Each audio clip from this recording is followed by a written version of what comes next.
살아계신 하나님을 찬양합니다. 오늘 우리 호산나 성가대가 소리 높여 찬양하고 외쳤던 하나님 사랑에 대한 이 열정과 신앙의 고백이 우리의 신앙의 고백이 되게 하여 주시옵소서. 하나님, 두 번째 총진군 예배에 말씀을 듣는 시간입니다. 이 총진군 예배를 선포하고 그동안 오랫동안 교회를 떠나 있었고 예배를 떠나 있었고 하나님과의 거리가 멀리 떨어져 있었던 분들을 다시 한번 초청해서 우리가 영권을 회복하고 신앙을 회복하는 이 귀한 예배를 통해 각자의 신앙이 다시 한번 부흥되게 하여 주시고 회복되게 하여 주시고 잃어버리고 죽어 있었던 모든 것이 살아나는 은총이 있게 하여 주옵소서. 종의 입술을 주께 의지하며 예수님의 이름으로 기도하옵나이다. 아멘. 자, 우선 마태복음 14장을 우리 같이 찾아보고 본문 말씀을 읽도록 하겠습니다. 마태복음 14장 25절에서 32절 말씀을 제가 한 절, 여러분들이 한 절. 제가 먼저 읽겠습니다. 33절까지 읽어주세요. 밤 사경에 예수께서 바다 위로 걸어서 제자들에게 오시니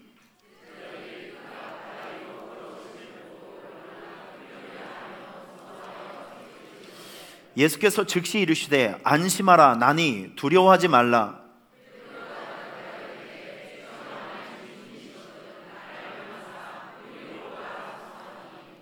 오라 하시니 베드로가 배에서 내려 물 위로 걸어서 예수께로 가되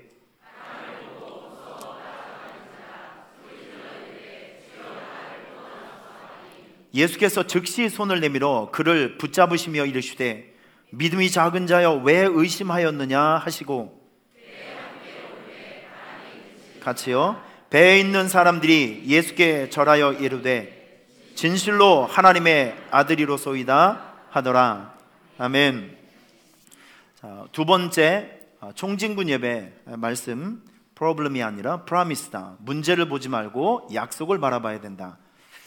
자, 이 말씀을 오늘 우리가 함께 나누게 될 텐데 여러분, 이번 주에 우리에게는 굉장히 중요한 여러 만남들이 있습니다. 선택도 있고요, 만남도 있습니다.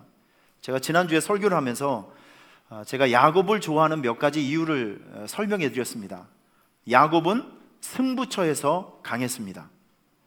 전 여러분들께서 쓸데없는 데 힘을 쓰지 마시고요, 쓸모 있는 일에 집중해서 선택해서 집중해서 집중하고 살아갈 수 있는 그런 집중력들이 있었으면 좋겠고, 그리고 승부처에서 온 힘을 다해서 집중해서 뭔가를 이루어낼 수 있는 그런 능력들이 있는 사람들이 되었으면 너무 좋겠습니다.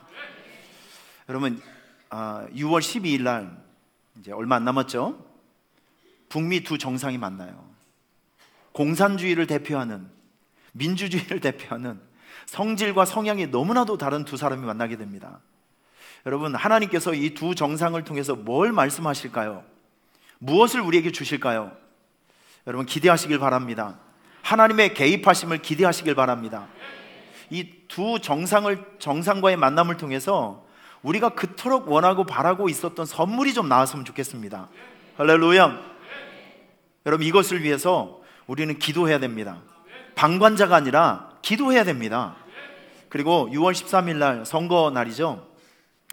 여러분, 한 사람이 잘 세워지게 되면 나라가 태평합니다.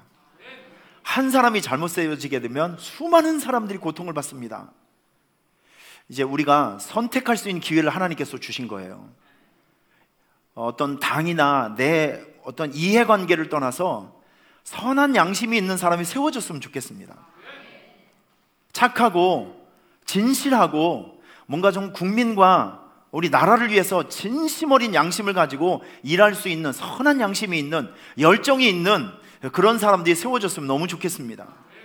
그래서 한 시대 하나님께서 그 사람을 사용해서 우리 나라를 이끌어 가시고 우리 오산을 이끌어 가시고 우리의 삶을 이끌어 가시는 그런 통치력이 좀 생겼으면 너무 좋겠습니다. 나는 정치에 관심 없어, 여러분 이렇게 생각하시면 안 됩니다. 나라가 있어야 우리가 있는 것입니다. 나라가 하는 일에 관심을 가져주시고, 나라가 이제 하고 있는 일들을 우리는 뒤에서 기도해 줘야 되고, 두 손 들고 모세와 같이 함께 기도해 주면서 협력해야 될 의무가 교회에 있는 것이고 성도들에게 있는 것입니다. 여러분, 출애굽기 17장을 한번 찾아보세요. 한 가지만 찾아보고 본문 말씀을 들어가도록 하겠습니다. 출애굽기 17장, 반주자님 앞으로 좀 잠깐 나와주세요. 자, 출애굽기 17장 다 찾으셨습니까? 여기 보면 광야에 떠들고 다니고 있었던 이스라엘 백성들이 첫 번째 전투하는 장면이 나옵니다. 아말렉과의 전쟁이 나와요. 자, 그런데 여기 아주 인상적인 말씀이 하나 나옵니다. 11절 말씀, 우리 11절 말씀 시작. 모세가 손을 들면 이스라엘이 이기고 손을 내리면 아말렉이 이겼다, 이런 말씀이 있어요. 자, 여러분 눈을 한번 들어보시고, 설교한 지 1분 30초 지났는데 벌써 졸음이 오려고 입신 상태인 두 분이 눈에 보이시네. 회개하시길 바랍니다. 회개하시길 바랍니다. 어찌해서 3분도 안 지났는데. 자, 여러분, 여기에 아주 중요한 영적 원리가 있어요. 여러분이 나라에 사람을 세우는 일들, 우리 나라의 어떤 노선을 정하는 일들, 이게 하나님께서 주권적으로 이끄시는 사역입니다. 이런 일들을 함에 있어서 교회가 해야 될 일, 성도가 해야 될 일이 뭔지 아십니까? 모세처럼 기도하는 겁니다. 믿습니까? 오늘 우리가 하나님 앞에 말씀을 듣기 전에 모세와 같이 두 손 높이 들고, 하나님, 북미 정상회담하는 그 현장에 가셔서 하나님께서 두 사람의 마음을 움직여 주셔서 우리나라 대한민국이 이 북한과 교제하고 소통하고 복음을 나눌 수 있는 그런 환경적인 어떤 상황들이 생길 수 있도록, 시스템이 생길 수 있도록 하나님 간섭해 달라고 기도해 주십시오. 또한 이 나라에 또 앞으로의 한 기간 동안 나라를 이끌고 지방을 이끌고 우리 시를 이끌어 갈 수 있는 훌륭하고 좋은 선한 양심이 세울 수 있는 그런 일꾼들이, 하나님을 두려워하고 백성을 두려워할 수 있는 착한 양심이 있는 사람들이 세워질 수 있도록 하나님 간섭해 달라고 기도해 주시길 바랍니다. 자, 우리 눈을 감고 모세와 같이 두 손 높이 드시길 바랍니다. 우리 주여 한번 부르신 후에 이 기도의 제목과 2분 동안만 우리 간절한 마음으로 통성으로 기도하도록 합니다. 주여, 하나님 아버지, 오늘 우리의 기도와 간구를 기억하여 주시고, 하나님, 우리의 기도를 하나님 들어주시옵기를 원합니다. 이제 6월 12일 날 북미 정상회담이 시작됩니다. 우리가 그토록 바라고 원했던 정상과의 만남이며 우리가 많은 것을 기대하고 있습니다.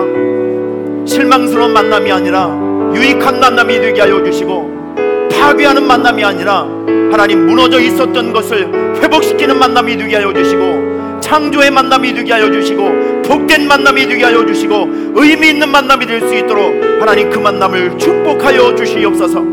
그래서 이제 우리가 소통할 수 있게 하여 주시고, 교제할 수 있게 하여 주시고, 궁극적으로는 대한민국을 재건하고 부흥시켰던 복음이 우리 북한 땅에도 흘러가는 영적 통로가 만들어지는 귀한 만남이 될 수 있도록 은혜를 베풀어 주시옵소서.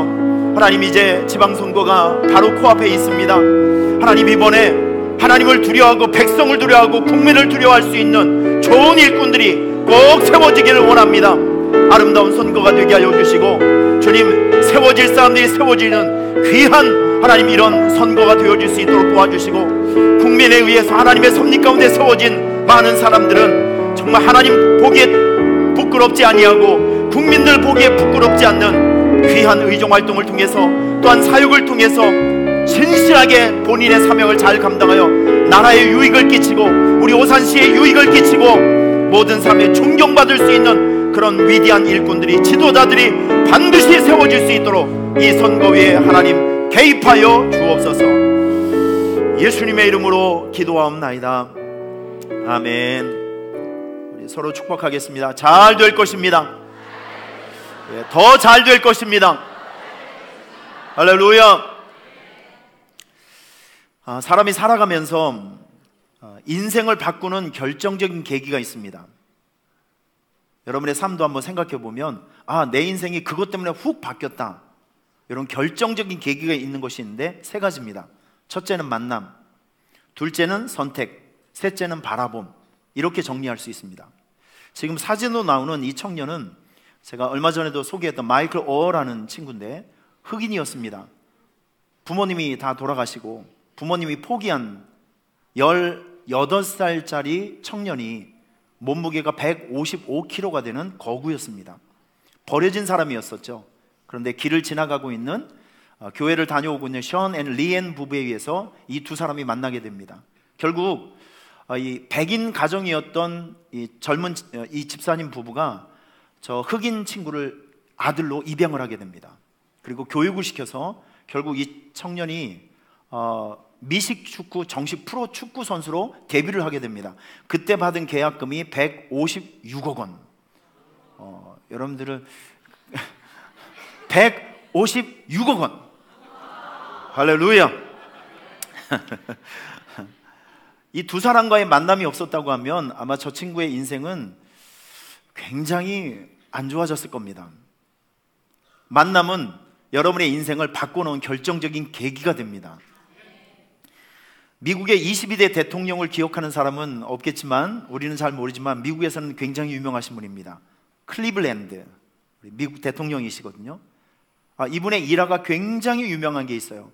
대학을 다닐 때 이제 친구와 함께 술집을 가고 있는데 술집을 이렇게 가고 있는 중에 교회에 광고판이 하나가 보이는 거예요. 부흥회를 하니까 오십시오 라고 하는 광고판이었습니다. 그날 술집을 향해 가고 있었던 클리블랜드 이 청년은 마음을 고쳐먹고 교회를 갑니다. 그리고 한 친구는 술집을 갑니다. 그리고 나서 30년이 지났어요. 30년이 지났는데 저분은 대통령이 되었고 그때 술집을 갔던 그 친구는 살인자가 되어서 사형 날짜를 기다리고 있는 죄수가 되게 됩니다. 무엇을 선택을 했느냐에 따라서 인생이 바뀌게 되는 것이죠. 여러분 지금 제가 5사람의 이름을 쭉 나열을 해보겠습니다. 이 사람들의 공통점이 무엇일까요? 야곱, 다윗, 히스기야, 빨리 계산하시길 바랍니다. 여호사밧, 다니엘. 이 사람들의 공통점이 뭐죠?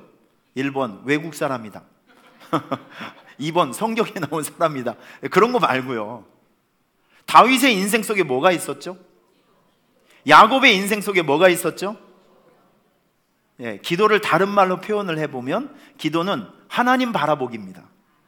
가장 위기의 순간, 가장 힘든 순간에 야곱은 하나님을 바라봤고 다윗도 하나님을 바라봤고 히스기야도 하나님을 바라봤고 여호사밧도 다니엘도 가장 힘들고 어려운 시기에 하나님을 바라보았어요. 그랬더니 그 사람들의 인생이 바뀌어지게 되는 것이죠. 인생을 바꾸는 결정적인 계기 3가지: 만남, 선택, 바라봄. 오늘 이 자리에 계신 여러분들에게 매일매일 삶을 변화시킬 수 있는 복된 만남의 복이 있기를 예수님의 이름으로 축원합니다. 여러분들의 좋은 선택으로 인해서 여러분의 삶이 윤택해지기를 축원합니다. 날마다 예수님을 바라봄으로 환난과 위기에서 벗어나는 기쁨이 생겨지기를 축원합니다. 이런 복이, 이런 은혜가 여러분의 삶 속에 있기를 축원합니다. 자, 오늘 우리가 함께 읽었던 마태복음 14장에는 3가지 스토리가 나옵니다. 첫째, 세례 요한의 순교, 죽음. 2번째, 오병이어의 사건. 3번째, 예수님께서 물 위를 걷는 사건. 이 3가지가 나오는데 특별히 오늘 오병이어의 사건과 오늘 물 위를 걸으신 예수님의 사건은 한 가지 공통점이 있습니다. 제가 답을 먼저 가르쳐 드릴게요. 오병이어의 사건, 여러분 물고기 2마리가 그리고 보리떡 5개, 떡 5개를 통해서 성경에는 5,000명이 나와 있지만 옛날 성경에는 남자들, 주민등록증이 있는 남자들의 숫자만 체크를 했습니다. 5,000명이면 적어도 일반적으로 생각해 볼 때 여자와 애들까지 합하면 2만 명 이상의 사람이 있었겠죠. 요 보리떡 5개하고 물고기 2마리를 통해서 수만 명이 먹고도 12광주리가 남은 이 사건은 우리에게 뭘 지금 얘기하고 있는 것일까요? 예수님은 하나님이시다.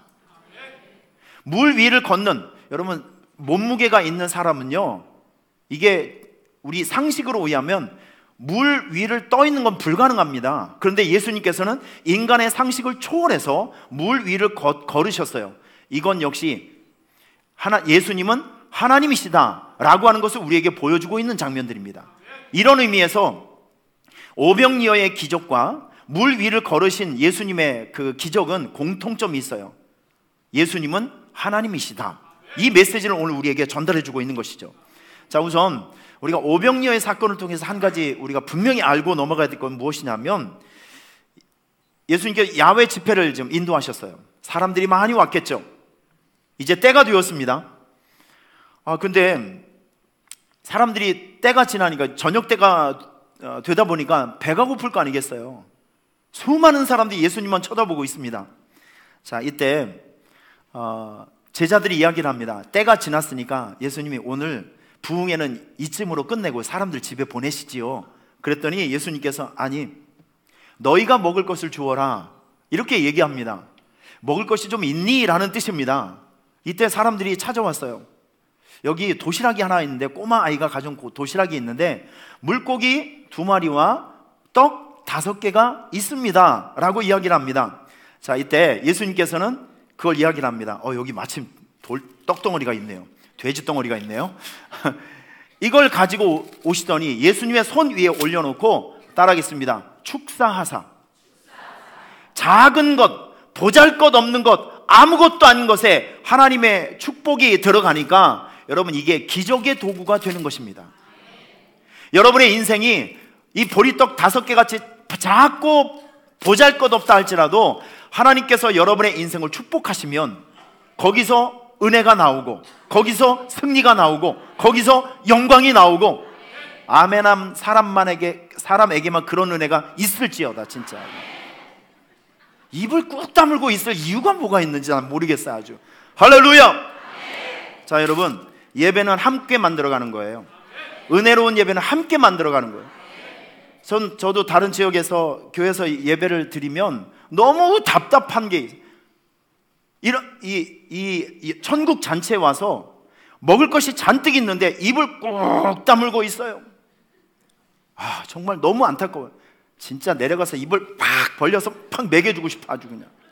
여러분, 아멘을 해야 말씀이 들어와요. 할렐루야.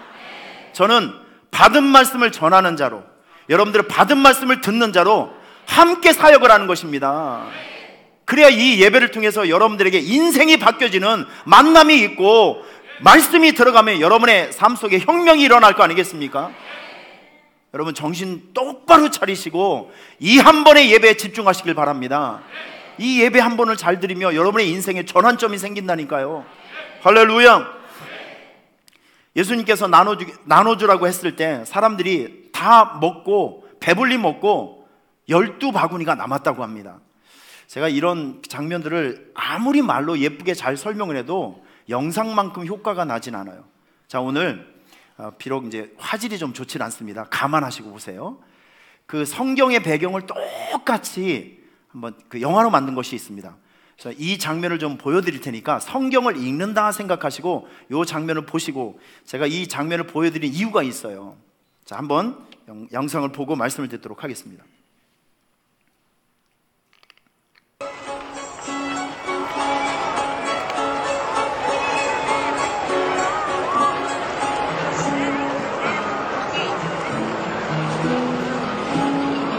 벤자민, 때려서 미안해. 용서해 줄래? 그래. 주여, 사람들을 이 근처에 마을과 농장으로 보내서 음식과 잘 곳을 찾게 하소서. 여기는 빈 들입니다. 너희가 먹을 것을 주어라. 우리가 가진 거라곤 떡 5개와 물고기 2마리뿐인데요.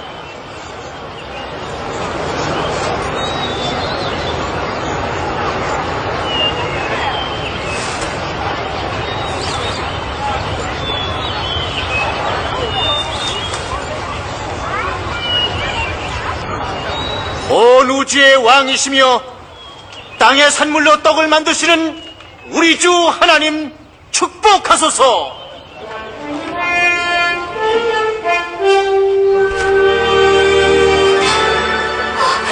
인정이다. 믿을 수 없는 일이야.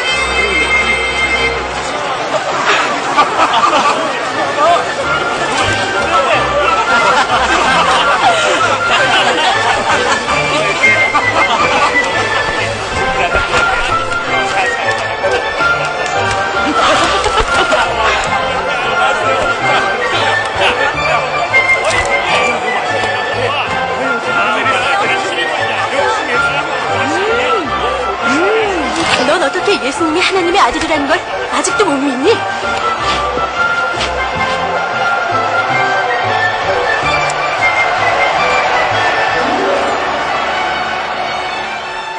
자, 여러분, 여기서 이 꼬마가 한 말을 여러분 한번 생각해 보세요. 기적으로 만들어진 음식을 받아 먹고 한 친구 얘기하죠. 너 이걸 보면서도 예수님이 하나님의 아들인 것을 못 믿겠니? 라고 이야기를 합니다. 여러분 어떻습니까? 여러분들이 예수님이 여러분 개인적으로는 어떤 분이십니까? 전 이걸 좀 물어보고 싶어요. 매일 교회 나오시죠? 주일날 맨날 교회 나오시잖아요. 여러분들에게 있어서 예수님은 어떤 분이시죠? 자, 제가 가르쳐 드릴게요. 예수님은 우리의 육신적인 궁핍을 해결할 수 있는 분, 동시에 영적인 갈망을 치유할 수 있는 분. 예수님은 우리 육체적인 문제뿐만이 아니라 영적인 부분도, 다시 말해서 이 세상의 문제뿐만이 아니라 죄의 문제까지 동시에 해결할 수 있는 구원주라는 것입니다.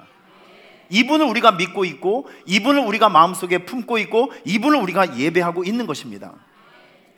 말씀을 준비하면서 비락식회 우리 김보성 씨 그 스토리를 제가 다시 한번 읽게 되었습니다. 이 친구는 좀 이력이 좀 복잡해요. 예수 믿기 전에 계룡산에 올라가서 신기가 있는 사람이었어요. 막 돌도 닦고, 하여튼 무당 좀 비슷한 그런 생긴 것도 약간 무당 비슷하게 생겼잖아요. 뭐든 하는 일마다 안 되는 거예요. 하는 일마다 안 되고 빚은 잔뜩 져 있고 인생이 늘 우울했습니다. 자, 그런데 동료였던 영화배우 김사랑 씨가 있었대요. 이분이 오빠 그렇게 살면 안 되고 오빠 예수 믿어야 돼.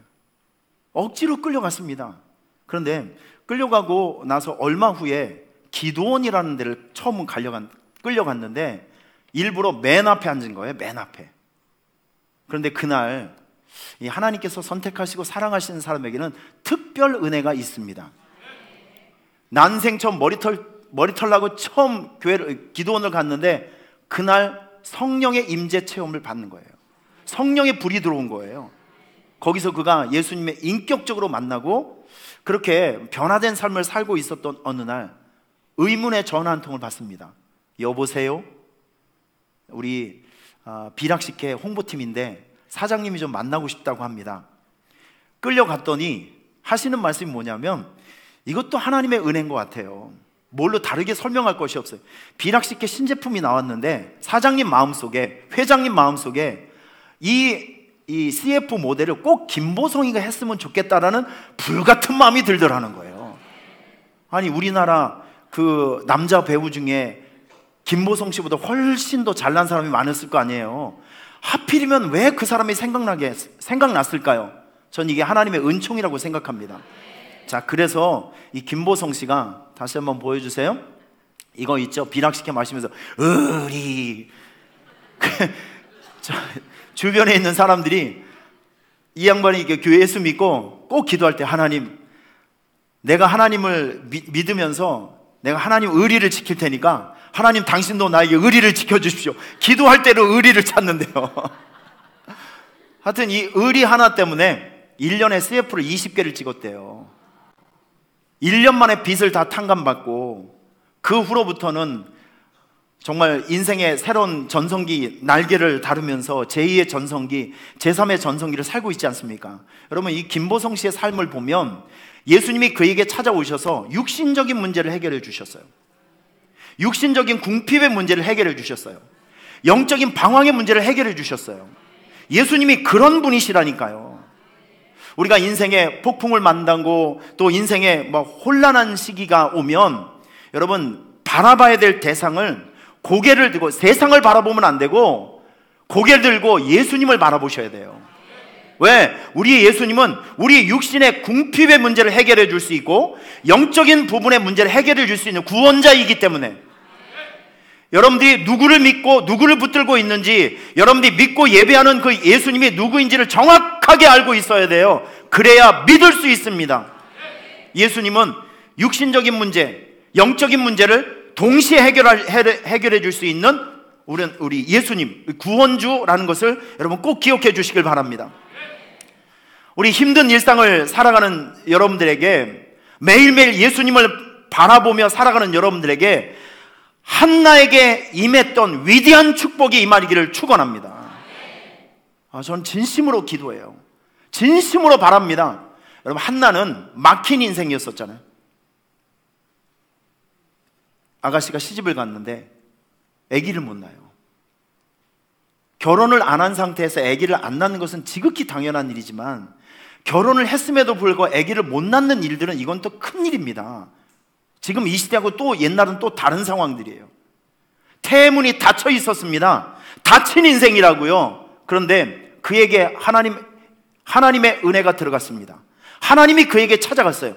막힌 문제로 고민하고 있었던 사람에게 그에게 우리 구원자 하나님의 은혜가 들어갔어요. 하나님이 들어갔단 말이죠. 여러분, 태문이 열리면서 가장 위대한 지도자, 가장 위대한 선지자, 가장 위대한 그 선지자가 태어났는데 그분의 이름이 바로 사무엘.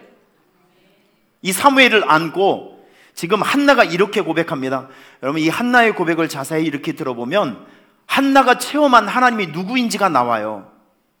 제가 오늘 여러분들에게 기도할 때 예배를 시작하면서 이렇게 여러분들에게 읽어드렸습니다. 여호와는 죽이기도 하시고 살리기도 하시며 스월에 올리기도 하시고 거기에서 올리기도 하시는도다. 여호와는 가난하게도 하시고 부하게도 하시며 낮추기도 하시고 높이기도 하시는도다. 여러분, 이게 무슨 뜻이냐면 하나님이야말로 인간의 흥망성쇠 열쇠를 가지고 있는 주권자이시다. 여러분, 하나님을 이렇게 고백할 수 있습니까? 여러분들도 하나님을 그렇게 인정할 수 있습니까? 정말 그래요. 하나님이 우리 인생의 주권을 가지고 있어요. 아무리 버림받은 사람이라 할지라도 하나님이 그 사람을 축복해 주시면 일어납니다. 다 죽었던 사람도 하나님이 기름 부어 주시면 일어납니다. 인간의 흥망성쇠가 하나님의 손에 달려 있다. 이거 한나가 이런 체험을 통해서 그가 깨달은 것이죠. 자, 그리고 한나의 또 다른 고백이 있습니다. 하나님은 나처럼 닫혀있고 다 무너지고 깨어진 사람을 완벽하게 회복시켜 주시는 능력자, 치유자이시다. 이걸 고백한 겁니다. 자, 여기 말씀 보면 저는 이런 표현들이 참 읽을 때마다 가슴이 뭉클뭉클해지는 거예요. 하나님은요, 가난한 자를 진토에서 일으키시며, 진토가 뭐죠? 이 먼지같이 완전히 부서진 그 사람을 일으켜 주시며 빈궁한 자를 거름더미에서 올리사 귀족들과 함께 앉게 하시며 영광의 자리를 차지하게 하시는도다. 여러분, 멋있지 않아요? 이게 지금 여러분 안에서 역사하시고 일하시는 하나님의 모습이라고요. 다 무너지고 다 깨어져 있는 사람들을 일으켜 세워주셔서, 한번 따라하겠습니다. 영광의 자리를, 좀 더 큰 소리로, 영광의 자리를, 축복의 자리를, 은혜의 자리를 차지하게 하시는도다. 멋있잖아요. 다 무너지고 다 깨어져 있는 인생을 하나님께서 붙잡으셔서 영광의 자리에 얹혀주시는 하나님, 올려주시는 하나님. 할렐루야. 그리고 여러분 보면 하나님은 가난하고 비참한 사람에게 뭔가를 줘요. 뭘 주시냐면 힘과 소망을 주십니다. 자기 왕에게 힘을 주시며 자기의 기름 부음을 받은 자의 뿔을 높이시리로다. 여러분, 하나님은 우리에게 언제나 힘을 주십니다. 마귀는 힘을 빼앗아가고 하나님은 힘을 주세요. 마귀는 소망을 빼앗아가지만 하나님은 우리에게 소망을 주십니다. 그래서 여러분, 인생의 위기 때마다, 시련의 시기 때마다, 혼돈의 시간 때마다 세상을 바라보면 안 되고 문제를 바라보면 안 되고 고개를 들고 주님을 바라보면 힘이 생겨요. 소망이 생깁니다. 노래가 생기고 회복의 은혜가 생기고 하나님을 바라보는 사람을 하나님께 사랑해 주시고 그 위에 손을 붙들고 하나님의 역사를 써가시는 줄 믿습니다. 오늘 이 자리에 계신 여러분들에게 한나의 축복이 있기를 주님의 이름으로 축원합니다. 오늘 본문, 물 위를 걸으신 예수님, 물 위를 걸으신 예수님, 이 오병이어와 마찬가지로 우리 예수님께서는 이 사건을 통해서 물 위를 걷는 상식을 초월한 일을 행하시는 이 기적을 통해서 내가 메시아다, 내가 하나님이다 라고 하는 것을 예수님께서는 계속 지금 증명해주고 있는 사실입니다. 전 이 말씀을 보면서 우리 우리 구원자로 오신 예수님을 다시 한번 묵상하게 되었어요. 여러분, 하나님, 지금 우리가 지금 말씀드리는 이 예수님, 오병이어의 사건을 만드시고 물 위를 걸어서 배로 접근하신 그 예수님은 하나님이십니다. 우리가 볼 수 없는 그분, 저 천상세계에 계신 하나님이 우리가 만날 수 있고 볼 수 있고 대화를 나눌 수 있는 완벽한 인간의 몸을 가지고 이 세상에 일부러 오신 분이 예수님이시라니까요. 예수님은 하나님이십니다. 여러분께서 이거를 정확하게 알고 있으셔야 돼요. 지금 성경에 나오고 있는 이 예수님은 우주 만물을 창조하신 창조주 하나님, 여러분의 존재의 삶을 기획해 주시고 만들어 주시는 그 하나님, 그 하나님이 우리 인간 세계로 들어오신 분이 예수님이십니다. 할렐루야. 그 하나님이 이 세상에 오셔서 하신 일은 이런 것입니다. 우리가 받아야 될 죄값을 하나님이 대신 받아 죽어주셨어요. 이걸 바로 대속의 죽음, 속량의 죽음이라고 얘기하지 않습니까? 예수님의 그 대속의 죽음 때문에, 조금 더 노골적으로 표현할게요, 지옥불에 떨어져서 영원한 고통과 아픔 속에서 살아가야 될 우리가 천국에 들어갈 수 있는 특권, 천국에 들어갈 수 있는 시민권이 생겼어요. 지옥 가는 티켓을 천국 가는 티켓으로 바꿔주기 위해서 예수님이 대신, 하나님이 대신 죽어주신 거예요.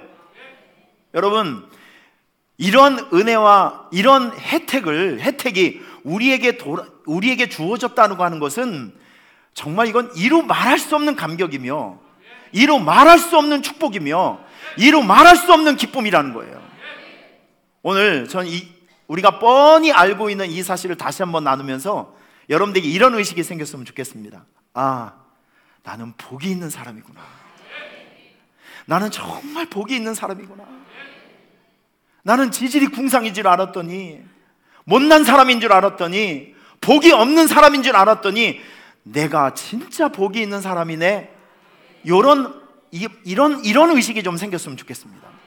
여러분, 돈이 없고 몸이 약하다고 해서, 가방끈이 좀 짧다고 해서, 배운 것이 없고 먹을 것이 없고 사는 것이 변변치 않다고 해서 복이 없는 것이 아니라, 지금 이렇게 힘들고 어렵게 살아가는 이게 저주받는 삶이 아니라, 지금 여러분들은 누구보다도 하나님의 사랑을 받고 있고 누구보다도 하나님의 관심을 받고 있는 복된 삶을 살아가는 것을 믿으시길 바랍니다. 여러분, 하나님을 오해하시면 안 됩니다.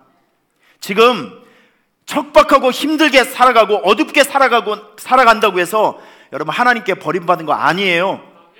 착각하면 안 됩니다. 인상을 펴시고 말 좀 들어주세요. 이렇게 어렵게 살고 힘들게 해서 답답하게 살아간, 이게 하나님께 버림받은 게 아니라니까요. 지금 좀 되는 일이 없다고 해서, 피곤하고 힘들다고 해서 실패한 인생이 아니라니까요. 여러분, 우리 하나님은요, 끝을 좋게 해주신 분입니다. 우리 갈 때까지 한번 가보자고요. 할 때까지 한번 해보자고요. 하나님은 여러분을 진토 가운데서 일으켜 세워주셔서 영광의 자리를 차지하게 하시는 하나님이십니다. 하나님은 누구보다도 여러분들을 관심 있게 바라보고 있어요. 여러분, 지금 제가 엄마 사진을 3장 보여드릴 텐데, 엄마 다른 거 보지 마시고 눈동자를 한번 보세요. 이 엄마가 누굴 보고 있죠? 물어봤으면 대답 좀 해봐요, 여러분. 이 엄마가 누굴 바라보고 있죠? 자, 엄마의 눈빛을 한번 보세요. 엄마의 이렇게 눈빛을 보면 공통점이 있습니다. 이 눈에서 사랑이 나가고 있어요. 저주가 나가고 있는 것이 아니라 사랑이 나가고 있어. 아기를 향한 사랑이. 한번 여러분 자세히 보세요. 보세요. 아기를 바라보면 엄마의 눈동자를 보세요. 엄마의 눈에서 뭐가 나가죠? 사랑이 나가고, 사랑의 레이저가 나가고 있는 거예요. 이거 보세요, 여러분. 저 아기를 바라보는 눈동자를 보세요.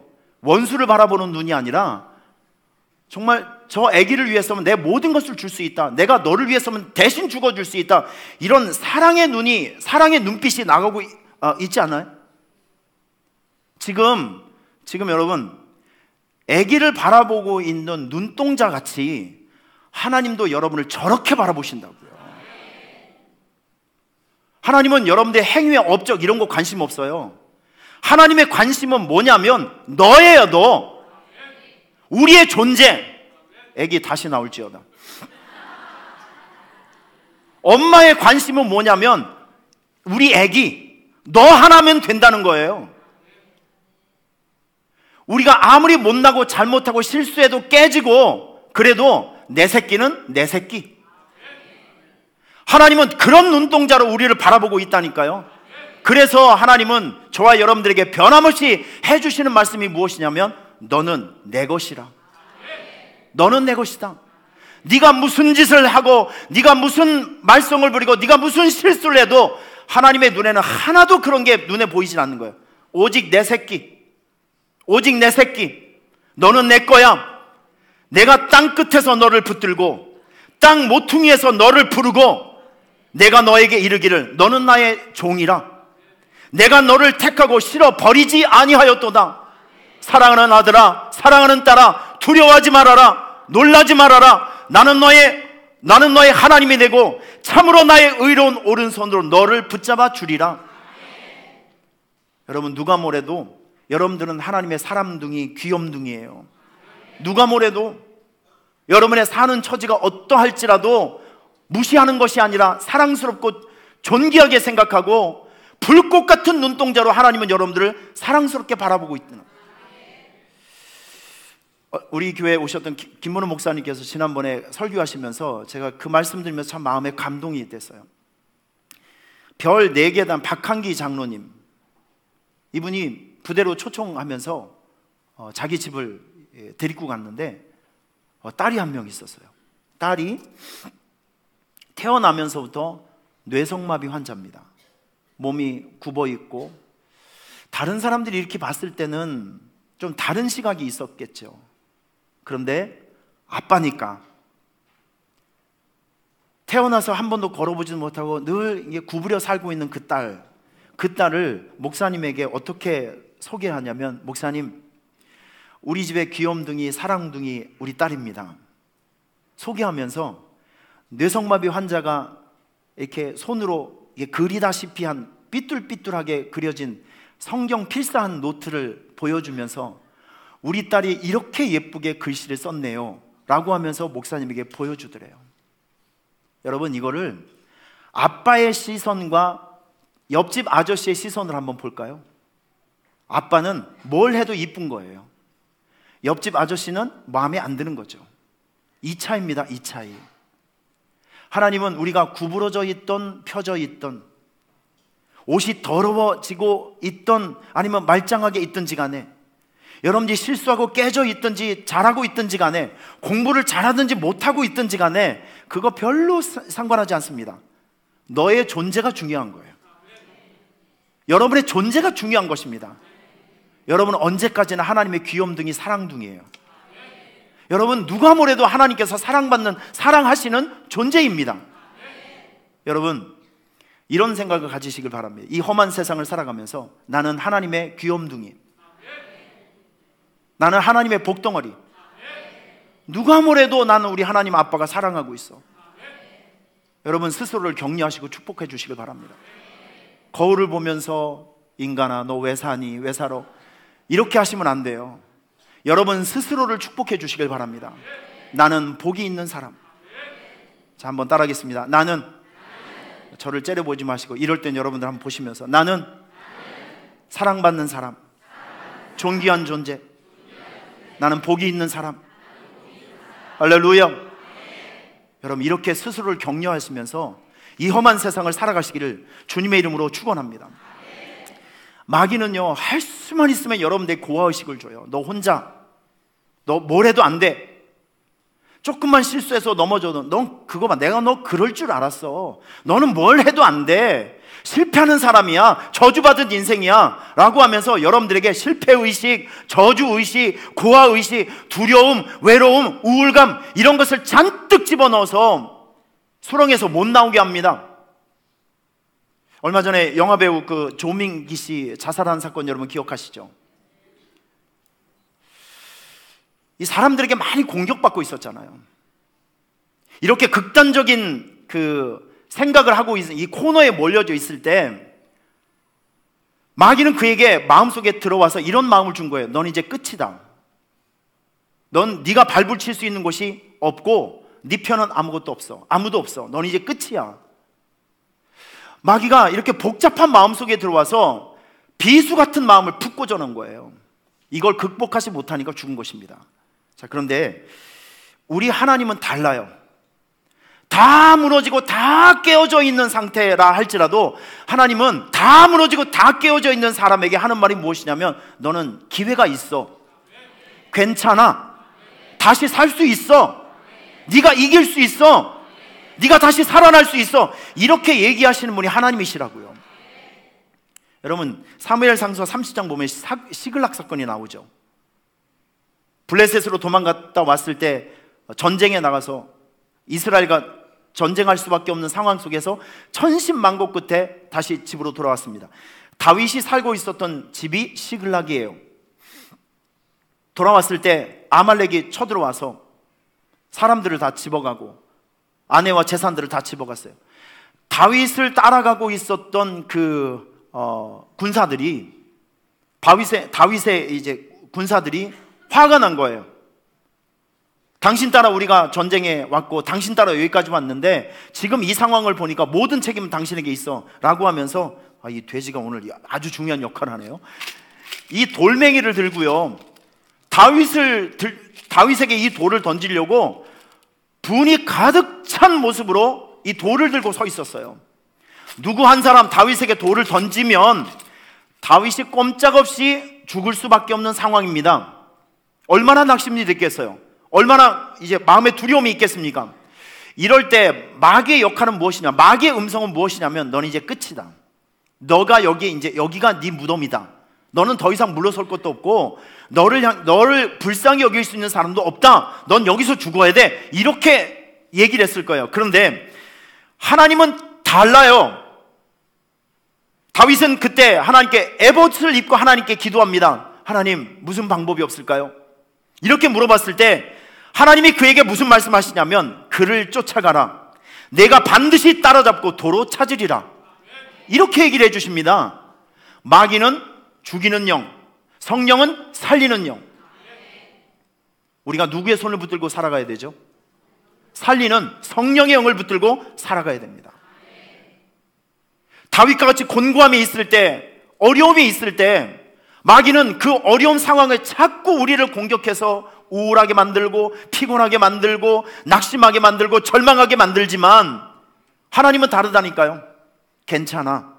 일어설 수 있어. 다시 기회가 있어. 다시 일어서면 돼. 다시 시작하면 돼. 이렇게 해서 결국 다 무너진 진토와 같은 사람을 일으켜 세워주셔서 영광의 자리를 차지하게 하시는 분, 그분의 이름이 하나님이십니다. 여러분, 우리가 험한 세상을 살아가면서 우리가 그분을 붙들고 살아가셔야 돼요. 문제를 붙들고 환경을 붙들고 세상을 바라보게 되면 낙심천만이에요. 사람의 말 여러분 들으면 위기에 처해 있고 혼란 중에 있고 힘든 상황이 있을 때 사람들이 자꾸 비판해 주는 말, 사람들의 부정적인 말, 절망을 주는 말, 낙심을 주는 말, 여러분 이런 말을 들으면 여러분 영혼이 죽어요. 마음이 죽어요. 삶이 죽어요. 여러분 이럴 때일수록 사람의 소리를 들으면 안 됩니다. 사람의 소리를 들으면 안 되고 죽은 것을 살리는 하나님의 말씀을 들어야 여러분이 살 수 있어요. 세계에서 가장 유명한 성구가 있다면 시편 23편입니다. 아마 여러분들도 다 아시죠? 여호와는 나의 목자시니 내가 부족함이 없으리로다. 여러분 이걸 실험을 한번 해보세요. 여러분 마음속에 뭔가 우울하고 어둠의 마음이 있으면 제가 처방 내릴게요. 딱 큰 소리를 3번만 읽어보십시오. 자, 이거 한번 읽어보겠습니다. 우리 같이 한번 읽어볼게요. 큰 소리로 눈을 크게 뜨고 시작. 여호와는 나의 목자시니 내게 부족함이 없으리로다. 그가 나를 푸른 풀밭에 누이시며 쉴만한 물가로 인도하시는도다. 내 영혼을 소생시키시고 자기 이름을 위하여 의의 길로 인도하시는도다. 내가 사망의 음침한 골짜기로 다닐지라도 해를 두려워하지 않을 것은 주께서 나와 함께 하심이라. 주의 지팡이와 막대기가 나를 안위하시나이다. 주께서 내 원수의 목전에서 내게 상을 차려주시고 기름을 내 머리에 부으셨으니 내 잔이 넘치나이다. 내 평생의 선하심과 인자하심이 반드시 나를 따르리니 내가 여호와의 집에 영원히 살리로다. 할렐루야. 마음이 우울하고 낙심이 되고 절망이 되고 자꾸 부정적인 생각에 수렁에 자꾸 빠져 있을 때, 여러분 이럴 때 세상의 소리를 자꾸 들어오면 그 세상의 소리와 함께 여러분의 영과 마음을 죽이는 마귀의 음성, 마귀의 독이 여러분의 마음을 장악하고 있는 거라니까요. 여러분 이럴 때 세상의 소리를 차단하시고 말씀 들으세요. 할렐루야. 마음이 좀 복잡하고 힘들 때 시편 23편을 딱 펴놓고 3번만 읽어보세요. 한 번 읽을 때마다 죽어있는 여러분들의 영이 살아나는 것을 느낄 수가 있는 것입니다. 내가 사망의 음침한 골짜기로 다닐지라도 해를 두려워하지 않을 것은 주께서 나와 함께 하심이라. 주의 지팡이가 막대기가 나를 안위하시나이다. 여러분 여기 말씀을 보면 이런 말씀이 있어요. 내 평생의 선하심과 인자하심이 반드시 나를 따르리니 내가 여호와의 집에 영원히 살리로다. 무슨 뜻이죠? 세상에 아무리 온갖 파도가 친다 할지라도 내가 승리할 수 있고 하나님의 자녀가 승리할 수 있다는 거예요. 얼마나 소망이 있고 얼마나 귀한 말씀입니까? 여러분 문제의 파도가 있을 때, 파도가 칠 때 세상 바라보고 문제를 바라보면 빠져요. 베드로처럼 빠진다고요. 그런데 문제가 심각할수록, 어려움이 있을수록 우리에게 소망을 주고 희망을 주는 하나님 바라보고 주의 약속의 말씀 붙들면 살아날 수 있다니까요. 선택은 여러분의 자유입니다. 여러분 문제를 바라보지 마시고 약속의 말씀 붙들시길 바랍니다. 예수 그리스도를 바라볼 수 있기를 주님의 이름으로 축원합니다. 예수님께서 파도 위에서 걸어오십니다. 사람들이 다 유령이라고 했죠. 이때 성질급한 베드로가 이야기를 합니다. 당신이 정말 예수님이시면 나로 하여금 걷게 해주세요. 오케이, 나한테 와. Come to me. 나에게 와. 자, 이때 베드로가 주님 바라보고 열심히 갔을 때는 걸었어요. 그런데 험한 파도가, 성난 파도가 올 때 파도를 바라보는데 빠졌습니다. 이때 주님께서 얘기해 주셨어요. 왜 의심하였니? 의심하니까 나를 바라보는 시선을 놓치니까 네가 빠지잖아. 이렇게 얘기하고 있습니다. 여러분 오늘 마지막 포인트가 여기입니다. 여러분 집중해 주시길 바랍니다. 우리가 세상을 살아가면서 시련의 파도, 인생 파도가 몰려올 때가 있어. 폭풍이 몰려올 때가 있어요. 여러분 이럴 때 따라하겠습니다. 시선 관리를 잘하자. 다시요. 시선 관리를 잘하자. 상황이 막 복잡한 상황이 있고 태풍이 몰아치고 두려움이 있는 상황이 우리의 눈앞에 있을 때 뭘 잘 하라냐면 시선 관리를 잘해라. 여러분 이럴 때 그 문제를 자꾸 바라보고 낙심되고 절망이 돼요. 그런데 예수님을 똑바로 쳐다보고 말씀을 똑바로 쳐다보면 흔들림이 없습니다. 견딜 수 있어요. 자, 말씀을 준비하면서 조영기 목사님의 간증을 제가 읽었습니다.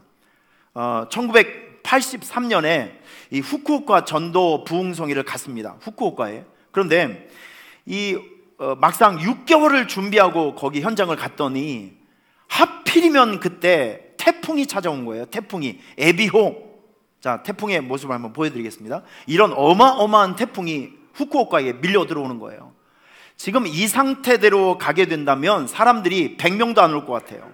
6개월 동안을 준비를 했는데, 그래서 숙소에서 고민을 했대요. 이거 어떻게 하면 좋을까? 자, 이럴 때 하나님께서 그의 마음속에 기도 중에 이 말씀을 주시더랍니다. 마가복음 9장에 보면 할 수 있거든이 무슨 말이냐? 믿는 자에게는 능치 못할 일이 없느니라.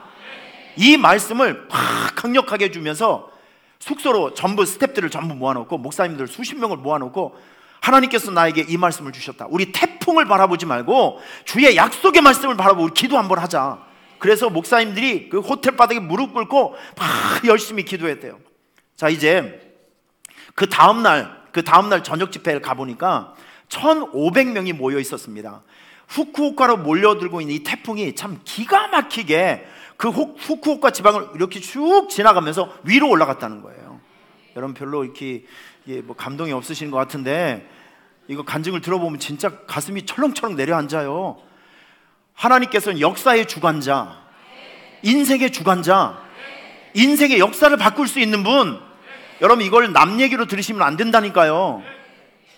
어려운 상황에서 태풍에 집중하면 낙심이 되지만 말씀에 집중하니까 기적이 생기잖아요. 여러분, 그 밤에 일본 사람들이 2,500명이 와서 그날 밤에 300명이 예수 그리스도를 영접하는 놀라운 일이 벌어졌다고 합니다. 후쿠오카 체육관이 생겨진 이래로 1,500명의 사람이 모이는 건 처음이라고 합니다. 기적 중에 나타난 기적, 곤란 중에 나타난 기적. 자, 그리고 그 집회가 끝나고 바로 동경 집회가 있었는데, 이 동경에 이 후쿠오카를 피해간 이 태풍이 고기를 쭉 올라가서 동경을 지금 공격하고 있는 거예요. 동경을. 그래서 비행기장에 갔더니 동경으로 올라가는 비행기가 못 올라가는 거예요, 지금 태풍 때문에. 그래서 똑같은 마음을 가지고 마가복음 9장 23절, 할 수 있거든이 무슨 말이냐, 믿는 자에게 능치 못함이 없느니라. 후쿠오카를 지나가게 해주셨던 하나님의 능력이 이번에는 동경에도 임하여서 우리가 예정되어 있는 그 집회가 아무런 지장받지 않고 집회를 잘 할 수 있도록 은혜를 달라고, 은총을 달라고 하나님께 기도했습니다. 자, 그런데 여러분, 천신만고 끝에 동경을 가서 저녁 집회를 가보니까 세상에 여러분, 그 밤에 몇 명이 모여 있었냐면 무려 6,000명이 모여 있었습니다. 자, 이런 일이 어떻게 생겼냐면, 동경에 태풍이 간다고 하니까 그때가 여름 휴가 절정기였습니다. 만약에 날씨가 좋았다면 사람들이 다 밖으로 갔을 텐데 태풍이 온다는 소식을 듣고 꼼짝없이 이제 갇혀 있었던 거예요. 그래서 6,000명이 모여 있었습니다. 여러분, 그 밤에 일본 사람 1,000명이 예수님을 영접했대요. 일본 사람 1,000명이. 여러분, 저는 그 장면, 그 간증을 듣고 그 간증을 읽으면서 바로 이거구나. 우리 인생의 파도가 왔을 때 시선 관리를 잘 해주시라고요. 태풍을 바라보고 상황을 바라본 낙심천만이죠. 그런데 그 인생의 태풍이 왔을 때 말씀 바라보니까 용기가 생기고 힘이 생기잖아요. 우리 인생의 원리는 간단합니다. 오늘 이 말씀을 전 여러분들에게 드리기를 원합니다. 여러분, 지금 우리의 인생 속에는 크고 작은 인생의 태풍이 찾아와요. 그런데 이 태풍 중에서 우리가 무엇을 바라보고 있느냐, 무엇을 선택하고 있느냐, 이 선택과 바라봄에 의해서 여러분의 운명과 미래가 바뀌어요. 오늘 말씀의 주제는 아주 간단합니다. 인생의 태풍 속에서 주변 상황, 주변 환경, 사람 이런 것 바라보면 빠져 죽어요. 하지만 이런 불리한 상황 속에서, 어려운 상황 속에서 약속의 말씀 붙들고, 약속의 말씀 바라보고, 앞서가신 우리 예수님 바라보고 나아가면 살 길이 열린다는 거예요. 여러분, 문제를 보지 말고 약속의 말씀을 붙들며 살아가는 여러분이 되시길 축원합니다. 할렐루야. 여러분, 두 손을 가슴에 한번 대시길 바랍니다. 여러분의 축복 기도합니다. 하나님 아버지, 문제가 아니라 약속을 바라보게 하여 주시옵소서. 우리의 인생은 죽을 때까지 우리를 괴롭게 하고 있는 환경과 인생 태풍이 몰려 들어옵니다. 매일매일 힘겹고 어려운 싸움들과 불안의 요소와 우리를 괴롭게 하고 있는 삶의 고통스러운 문제와 힘겨운 싸움이 계속되고 있습니다. 하나님, 이럴 때 우리의 삶에 찾아오셔서 우리의 삶을 만들어주시고 이끌어주시고 새로운 삶을 만들어주시며 다 무너져 있었던 사람을 진토에서 일으켜 세워주시며 영광의 자리를 차지하게 하시는 그 하나님을 믿음으로 바라보게 하여 주시옵소서. 약속의 말씀을 붙들며 살아가게 하여 주시옵소서. 하나님, 오늘 우리 성도들 가운데 마음이 무너져 있는 사람도 있고, 육체가 무너져 있는 사람도 있고, 신앙이 무너져 있는 사람들이 있고, 관계가 무너져 있는 사람들도 많이 있습니다. 하나님, 저들을 불쌍히 여겨 주시옵소서. 죽어있는 모든 관계가 살아나게 하여 주시고, 죽어있는 모든 삶의 요소가 살아나게 하여 주시고 회복되게 하여 주시옵소서. 그래서 우리에게 있는 울음이 기쁨이 되게 하여 주시고, 위기가 기회가 되게 하여 주시고, 가난이 부유함이 되게 하여 주시며, 어둠이 빛이 되게 하여 주시며, 무시받는 사람이 사랑받는 사람으로 변화된 놀라운 일들이 생겨지게 하여 주시옵소서. 문제를 바라보지 않고 예수를 바라보게 하여 주옵소서. 예수님의 이름으로 축복하며 기도하옵나이다.